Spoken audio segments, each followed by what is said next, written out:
حق سبحانہ و تعالیٰ کے سوا اگر کوئی چیز مقصود ہے تو وہی معبود ہے۔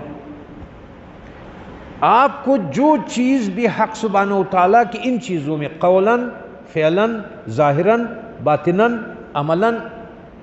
اور عقیدتاً، جو چیز اس میں سے کوئی چیز آپ کا رکاوٹ بن جاتا ہے یہ آپ کا معبود ہے، آپ نے اس کو اتار دیا اور اس کو جگہ دے دیا۔ غیر حق جو اللہ کی بغیر چیزوں کی ہم عبادت کرتے ہیں دل میں بٹھائے ہوئے، غیر حق تعالیٰ کی عبادت سے اس وقت نجات نصیب ہوگی جبکہ خداوند جل وعلا کے سوا کوئی چیز مقصود نہ رہے، اگرچہ وہ مقاصد اخروی بہشتی نعمتوں میں کیوں نہ ہو، اگرچہ یہ مقاصد حسنات میں ہے لیکن مقربین کے نزدیک سیئات میں داخل ہے۔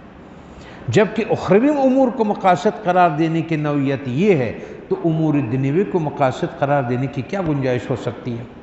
اگر وہ دینی چیزوں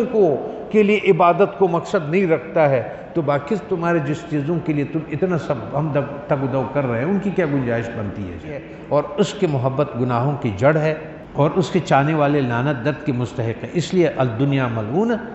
وملعون ما فیہا الا ذکر اللہ تعالی، اس لیے فرمایا حدیث شریف میں دنیا ملعون ہے اور اللہ کے ذکر کے سوا جو دل میں کچھ بھی ہے وہ بھی ملعون ہے۔